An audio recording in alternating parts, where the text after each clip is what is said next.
Alright everyone, welcome back to my Devil May Cry 5 S-Rank guide, and today I'm going to be helping you with mission 10.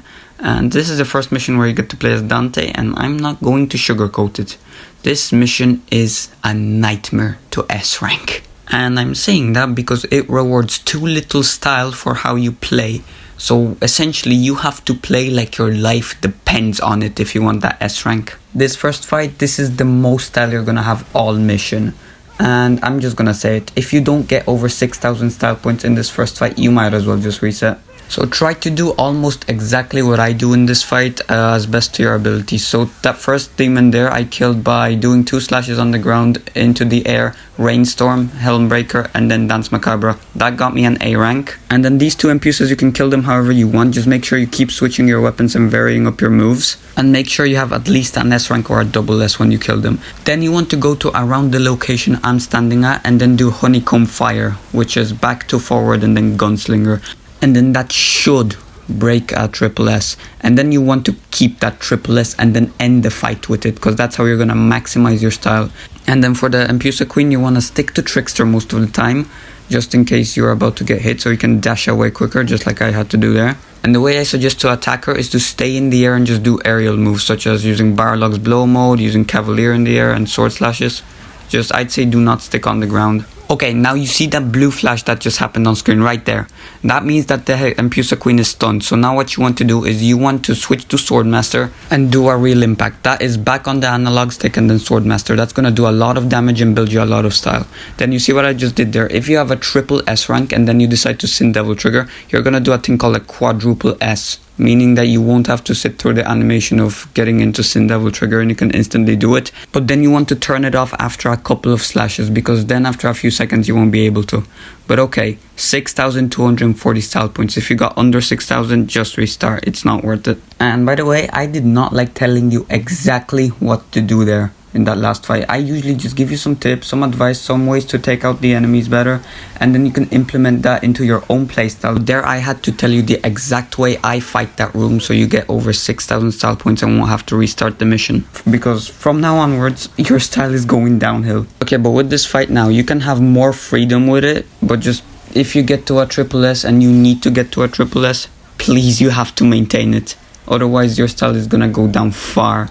And don't be afraid to pop Sin Devil trigger here. This thing is insane for building up style. Look at that, went from an A to a double S. So this move here is called the loose, and you just have to hold R2 to do it. And then this is always a really good combination when you go into SDT. You do the loose and then you do judgment afterwards, which is square and triangle at the same time. That's gonna give you a lot of style and also probably do a lot of damage and kill a bunch of enemies around you. So this is the safest way of killing the Juda in this fight while also getting you a lot of style. And if you're going to be killing the Juda normally, then a good way to do it is to jump cancel off of it while doing Barlog punches. That's a really good way to kill it. Well, right now that if you have a triple S, you want to avoid getting hit now, because you need to keep this thing. If you get hit, then you're going to have to work hard to get that triple S back. And don't get me wrong, this is not a no damage run at all. I get hit plenty in this mission, so I'm also going to have to work back for style. But okay, if you kill the Juda, you only have a bunch of Canis and Antinoras left. You can kill them however you want, just make sure you keep doing different moves, you keep taunting,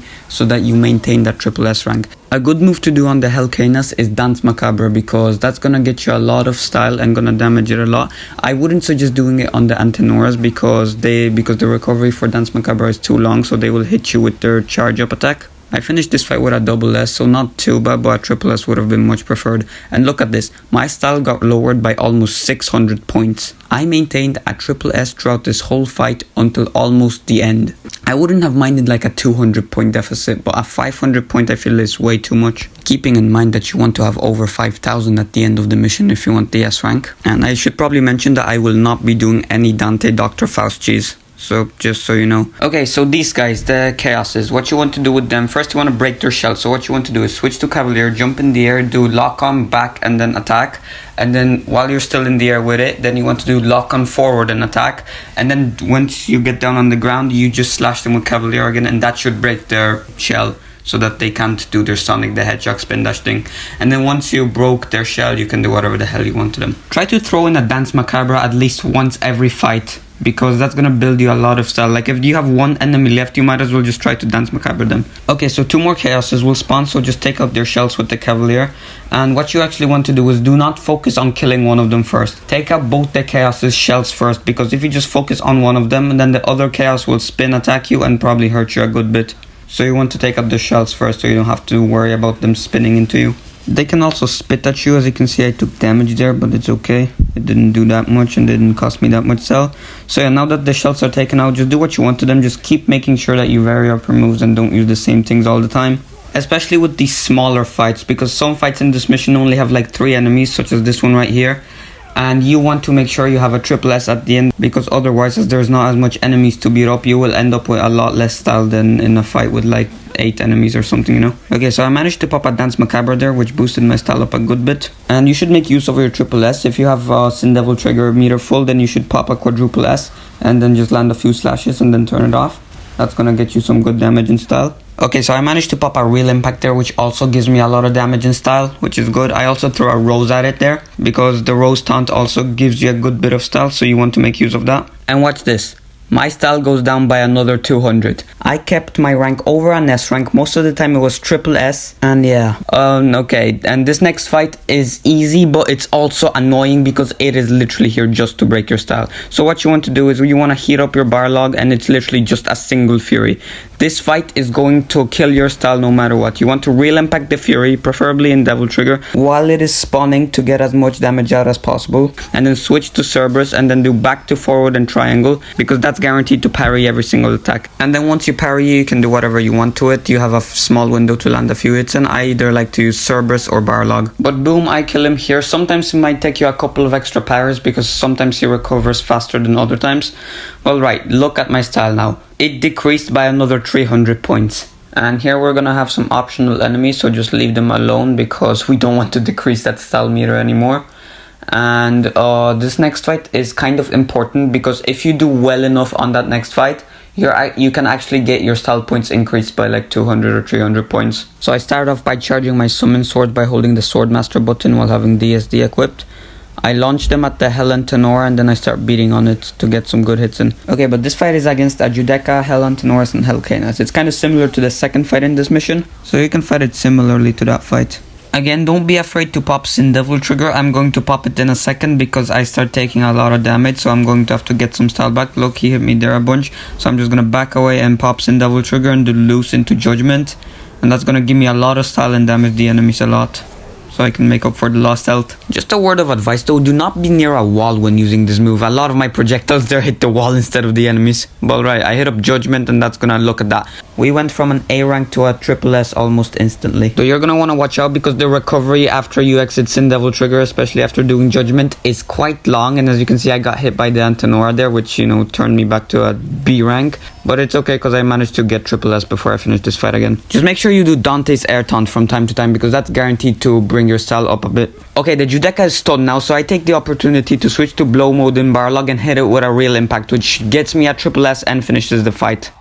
That's a really good move to do if you want style. Okay, so next up is going to be a fight with a Baphomet and then 2 Chaoses, but we're actually going to skip it. Instead of going left, you want to jump into the room on the right, then you want to wait till the enemy summon, and then you want to leave that room, and that's going to cause a glitch that stops the enemies you have to fight from spawning, meaning you can probably save some style while also avoiding a fight. So look, I'm now running through this part here, and just around here a bunch of enemies should spawn, and you would be locked out from going forward till you kill them, but they don't. You can just walk through here.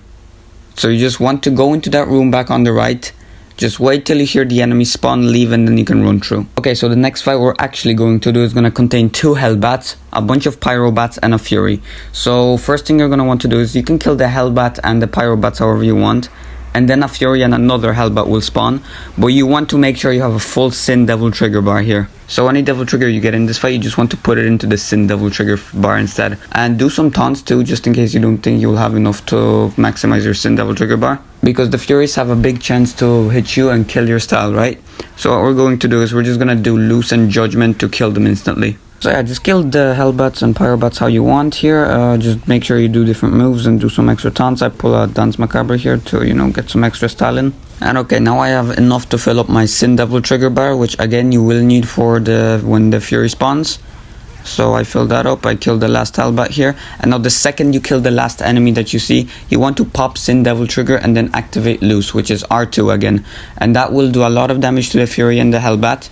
And then after you finish Loose, you want to do Judgment, Square and Triangle. And that's gonna both kill instantly the Hellbat and the Fury. And it's also gonna award you a crap ton of style. I'm on a triple S here, just for doing 2 moves in Sin Devil trigger. So yeah, this is going to kill them, and then you can move on to the last fight before Urizen.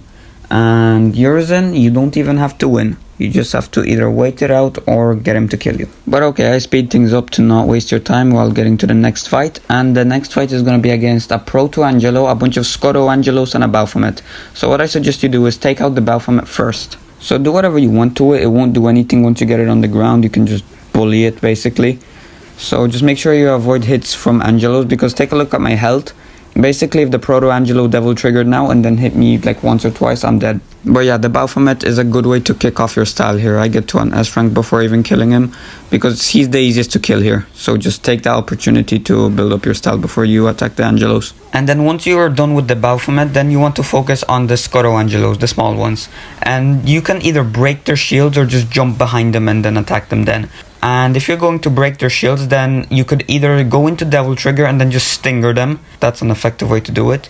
Or you could switch to Cavalier and just attack them with Cavalier non-stop. That is going to break their shields eventually. But jumping behind them and attacking them from the back also works. I do that a lot. But okay, once you manage to hit them, you want to keep doing different moves, taunting in between and stuff like that. Because at this point I only had like 5,100 style points. So I want to make sure I keep it, because if I get under 5,000, then I have to restart the whole mission. So I want to keep as close to a triple S as possible.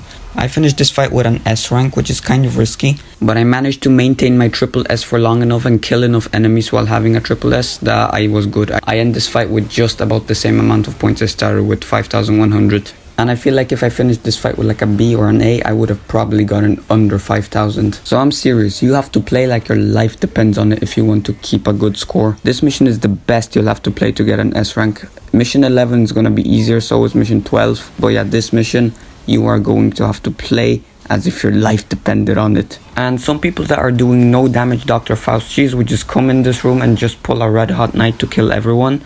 And if you just want like, screw it, I just want to have this over with already, and decided to pull a red hot knight after following this video, then you would not have enough style points to get an S rank. Pulling a red hot knight after everything I've done in this video would murder my style. I would get under 5,000 and I'd have to restart this mission again. So now for the Proto-Angelo, what you can do is you can launch some summon swords at him to get some extra chip damage in there. But you either want to wait until he attacks so you can get a couple of punish hits in, or you can switch to Cavalier and then get on the ground and just press Swordmaster. That is going to knock it down on the ground, and then you can switch to Barlog and then you can charge it up and then you can do a real impact. I miss my real impact here, but you get the point. You will be able to hit him if you just get a bit closer. So then he Devil Triggers, so I start backing out a bit because I'm now gonna play more safely, because like 2 hits from him now and I'm dead. And seriously though, when he Devil Triggers, he is a serious threat. If you had a full health bar, 4 or 5 hits and you are dead. And look at the damage he's just done to me. I'm in Devil Trigger, by the way. So like at this point onwards, I am literally 1 or 2 hits away from dying. So now I'm going to be playing real safely, backing out, and I'm going to be punishing him. I managed to get a parry on him, so now I use this chance to get some hits in. I was in Trickster instead of Swordmaster there, but okay, I still managed to land a real impact. And anytime he does get on the ground, you should do a real impact. That is going to be some of the most damage you're going to do to him. Either that or a Dance Macabre is also a viable option. And look at that hit I just took there, by the way. That's again half of my remaining health left. 1 more hit and I'm dead. And Devil Trigger Stingers are also a good way of attacking him. And if you have a window, try to let out a small cheeky taunt so you get some extra style in. The parry with the Cavalier is always going to build you up a good bit of style too, so it's worth doing that. Then I go for a Dance Macabre to build up some extra style instead of doing another real impact. And then when he is standing and you're going to be playing the safe punish game, then you just want to do a couple of different moves instead of doing the same ones when you're punishing, to build up your style meter a bit. So yeah, throw out some Dante summon swords for some extra chip damage. Any damage is good damage on this guy. Avoid his attacks, especially that running charge attack he's doing when he charges up his sword. You want to avoid that, because with the amount of health I have left, I'd probably die if he hit me there with that. But okay, I throw out my summon swords at him for again some extra chip damage. And then I go in for a couple of attacks. He starts blocking them, so I back away. And then once he attacks, he starts recovering, so I get out a cheeky dive kick at him. And what I should be doing here is either just doing stingers to knock him down on the ground, stingers in Devil Trigger, or just use Cavalier to knock him down on the ground. And then once you finish this guy, all you can do is hope and wait until that style number shows up. And if it's over 5,000, just move on to Urizen and let him kill you. And if it's under 5,000, sorry to tell you, you have to start again. I take a second here to celebrate, and then I move on to Urizen. So with Urizen, all you want to do is either avoid his attacks, because this fight's on a timer. So you just either want to avoid his attacks until Nero shows up, or you can just let him kill you. I decided to avoid his attacks to show you that this fight is on a timer. I do eventually end up getting hit, but he doesn't kill me. Nero still gets here before he kills me, so I just want to show you that even if you decide to avoid his attacks, you can still just complete the mission without getting hit. And if you're doing Dr. Faust Cheese and doing a no damage run, then avoiding his attacks here is absolutely necessary. So you have to wait about a minute before the cutscene triggers. But other than that, we are basically done here. If you got over 5,000 style points and got to this part, you can just let him kill you, and you get your S rank. This part is really just for the Faust Cheesers. Other than that, we are done here. And all I can really wish you is good luck, because this mission is really hard to S rank. And if you manage to do it without Faust Cheesing it, then props to you. Alright, cutscene, we skip it, we see our scores, and 6,153 style points. Hope this helped you, hope you enjoyed yourself. If you did, of course, leave a like and subscribe, and I will see you in the next video. Adios.